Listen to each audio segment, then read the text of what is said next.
કરીએ રાજસ્થાનના મિની કાશ્મીર તરીકે ગણાતા માઉન્ટ આબુમાં હાલ કડકડતી ઠંડી અને શીતલહેરનું વાતાવરણ જોવા મળી રહ્યું છે।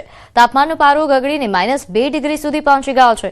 આ ઠંડીના કારણે ખુલ્લા બગીચાઓ અને પાર્ક કરેલી ગાડીઓ પર બરફની ચાદર છવાઈ ગઈ છે। ખાસ કરીને ગુજરાતથી આવેલા પર્યટકો મોટી સંખ્યામાં માઉન્ટ આબુ ઉમટી પડ્યા છે અને નકી તળાવ પર ઠંડીના અદ્ભુત નજારાની મજા માણી રહ્યા છે। હાલ આબુના કુદરતી વાતાવરણ પ્રવાસીઓ માટે आकर्षण केंद्र बना है। इधर ठंडी में बच्चों को बहुत मजा आता है। कई जो पर्यटक हैं वो बहुत मजा ले रहे हैं।